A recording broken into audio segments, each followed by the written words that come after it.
Hi friends, welcome to my channel. ಕರ್ಮದ ಕಪಿಮುಷ್ಟಿಯಿಂದ ನಾವೆಲ್ಲರೂ ತಪ್ಪಿಸಿಕೊಳ್ಳಲು ಸಾಧ್ಯನಾ? ಇದರ ಬಗ್ಗೆ ತಿಳಿದುಕೊಳ್ಳೋಣ ಬನ್ನಿ. ನನ್ನ ಚಾನಲ್ಗೆ ಮೊದಲನೇದಾಗಿ ನೋಡುತ್ತಿದ್ದರೆ ಸಬ್ಸ್ಕ್ರೈಬ್ ಮಾಡಿಕೊಳ್ಳಿ. ವಿಡಿಯೋ ಇಷ್ಟ ಆದರೆ ಒಂದು ಲೈಕ್ ಮಾಡಿ. ಕರ್ಮದ ನಿಯಮವು ಬಹಳ ಅದ್ಭುತವಾದದ್ದು ಮತ್ತು ಅಷ್ಟೇ ನಿಗೂಢವಾದದ್ದು. ಇದು ಯಾರ ಮೇಲೂ ಅನ್ಯಾಯ ಮಾಡುವುದಿಲ್ಲ ಮತ್ತು ಲೆಕ್ಕಚುಪ್ತ ಮಾಡುತ್ತದೆ. ಯಾರನ್ನು ಬಿಡುವುದಿಲ್ಲ. ಮನುಷ್ಯ ಎಷ್ಟೇ ಜಾಣತನದಿಂದ ವರ್ತಿಸಲಿ ಅಥವಾ ಪ್ರಪಂಚದ ಮುಂದೆ ತನ್ನನ್ನು ತಾನು ಎಷ್ಟೇ ನಿರ್ದೋಷಿ ಎಂದು ಸಾಬೀತು ಮಾಡಿಕೊಳ್ಳಲಿ, ಆದರೆ ತನ್ನ ಅಂತರಾಳದ ಕರ್ಮಗಳಿಂದ ಆತ ತಪ್ಪಿಸಿಕೊಳ್ಳಲು ಸಾಧ್ಯವೇ ಇಲ್ಲ. ಪ್ರತಿಯೊಂದು ತಿರುವಿನಲ್ಲೂ ಶ್ರೀಕೃಷ್ಣರ ಮಾತುಗಳು ನಮಗೆ ದಾರಿದೀಪವಾಗಿವೆ. ಇಂದಿನ ಈ ಸಂಚಿಕೆಯಲ್ಲಿ ನಾವು ಕರ್ಮದ ರಹಸ್ಯ ಮತ್ತು ಜೀವನದ ಕಠಿಣ ಪರಿಸ್ಥಿತಿಗಳನ್ನು ಎದುರಿಸುವ ಬಗ್ಗೆ ಕೃಷ್ಣನ ಅಮೂಲ್ಯ ಬೋಧನೆಗಳನ್ನು ಆಳವಾಗಿ ತಿಳಿಯೋಣ. ಬನ್ನಿ, ಜ್ಞಾನದ ಯಜ್ಞವನ್ನು ಪ್ರಾರಂಭಿಸೋಣ. ನಮ್ಮ ಜೀವನದಲ್ಲಿ ನಾವು ಮಾಡುವ ಪ್ರತಿಯೊಂದು ಕೆಲಸವೂ ಒಂದು ಬೀಜವಿದ್ದಂತೆ. ನಾವು ಯಾವುದೇ ಕೆಲಸವನ್ನು ಮಾಡಿದ ಕ್ಷಣದಿಂದಲೇ ಕರ್ಮದ ಲೆಕ್ಕಾಚಾರ ಪ್ರಾರಂಭವಾಗುತ್ತದೆ. ಒಂದು ವೇಳೆ ನಾವು ಯಾರಿಗಾದರೂ ನೋವು ಕೊಟ್ಟಿದ್ದರೆ ಆ ನೋವು ಒಂದು ಶಕ್ತಿಯ ರೂಪ ಪಡೆದು ಈ ಬ್ರಹ್ಮಾಂಡದಲ್ಲಿ ಸುತ್ತುತ್ತಿರುತ್ತದೆ ಮತ್ತು ಸಮಯ ಬಂದಾಗ ಅದೇ ಶಕ್ತಿಯು ಬಡ್ಡಿ ಸಮೇತ ನಮ್ಮ ಬಳಿಗೆ ಮರಳಿ ಬರುತ್ತದೆ. ಶ್ರೀಕೃಷ್ಣ ಭಗವದ್ಗೀತೆಯಲ್ಲಿ ಇದನ್ನೇ ಹೇಳಿದ್ದಾರೆ. ಕರ್ಮದ ಫಲವು ಈಗಲೇ ಸಿಗಬಹುದು ಅಥವಾ ತಡವಾಗಿ ಸಿಗಬಹುದು, ಆದರೆ ಸಿಗುವುದು ಮಾತ್ರ ಖಚಿತ.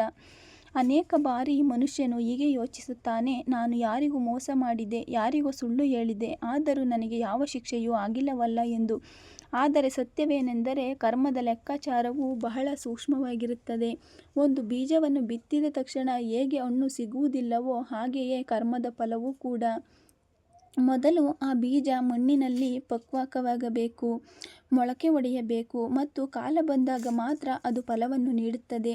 ಶ್ರೀಕೃಷ್ಣ ಹೇಳುವಂತೆ ಮನುಷ್ಯನಿಗೆ ತನ್ನ ಕರ್ಮಗಳಿಂದ ಓಡಿ ಹೋಗಲು ಅವಕಾಶವೇ ಸಿಗುವುದಿಲ್ಲ.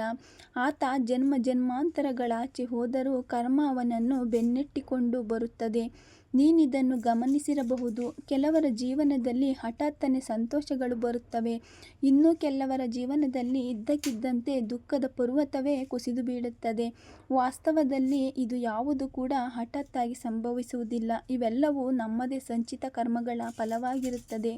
ನಮಗೆ ಯಾವಾಗ ಜೀವನ ಸುಗಮವಾಗಿ ಸಾಗುತ್ತದೆ, ನಾವು ಸುರಕ್ಷಿತವಾಗಿದ್ದೇವೆ ಎಂದು ಅನಿಸುತ್ತದೆಯೋ ಆಗಲೇ ಜೀವನವು ನಮಗೆ ಅನಿರೀಕ್ಷಿತ ತಿರುವು ನೀಡಿ ನಮ್ಮನ್ನು ಖಂಡಿಸುತ್ತದೆ.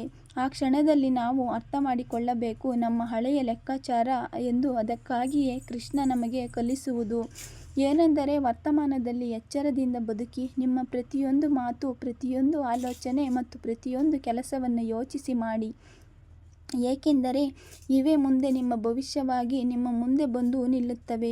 ಕೆಲವೊಮ್ಮೆ ನಿಮಗೆ ಅನ್ನಿಸಬಹುದು, ಕೆಟ್ಟ ಜನರ ಕೆಟ್ಟ ಕರ್ಮಗಳು ತಡವಾಗಿ ಫಲ ನೀಡುತ್ತವೆ, ಆದರೆ ಒಳ್ಳೆಯ ಜನರ ಕರ್ಮಗಳು ಬೇಗ ಫಲ ನೀಡುತ್ತಿಲ್ಲ ಎಂದು. ಇದರ ಕಾರಣವಿದೆ. ಯಾರು ಭಗವಂತನಿಗೆ ಹತ್ತಿರವಾಗಿರುತ್ತಾರೋ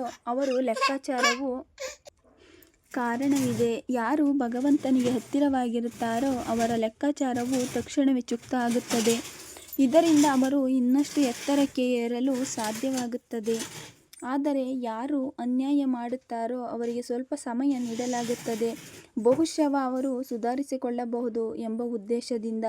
ಆದರೆ ಅವರು ಸುಧಾರಿಸದಿದ್ದಾಗ ಕರ್ಮ ಅವರನ್ನು ಎಷ್ಟರ ಮಟ್ಟಿಗೆ ಬೀಳಿಸುತ್ತದೆ ಎಂದರೆ, ಅವರು ಮತ್ತೆ ಎದ್ದೇಳಲು ಸಾಧ್ಯವಾಗದಂಥ ಪರಿಸ್ಥಿತಿ ನಿರ್ಮಾಣವಾಗುತ್ತದೆ. ಕುರುಕ್ಷೇತ್ರ ಯುದ್ಧದಲ್ಲಿ ಶ್ರೀಕೃಷ್ಣ ಅರ್ಜುನನಿಗೆ ಹೇಳಿದ ಮಾತು ಇಂದಿಗೂ ಸತ್ಯ: ನೀನು ಧರ್ಮದ ಹಾದಿಯಲ್ಲಿ ನಡೆ, ಕರ್ಮ ಫಲವನ್ನು ನಾನು ನೋಡಿಕೊಳ್ಳುತ್ತೇನೆ ಎಂದು. ಇದರ ಅರ್ಥವೇನೆಂದರೆ, ನಾವು ಕೇವಲ ಕರ್ತವ್ಯವನ್ನು ನಿಭಾಯಿಸಬೇಕು, ಫಲದ ಚಿಂತೆಯನ್ನು ಮಾಡಬಾರದು. ಫಲ ಒಳ್ಳೆಯದಾಗಿದ್ದರೆ ಅದು ನಮಗೆ ಉತ್ಸಾಹ ನೀಡುತ್ತದೆ, ಕೆಟ್ಟದಾಗಿದ್ದರೆ ಅದು ನಮಗೆ ಪಾಠ ಕಲಿಸುತ್ತದೆ. Thank you for watching.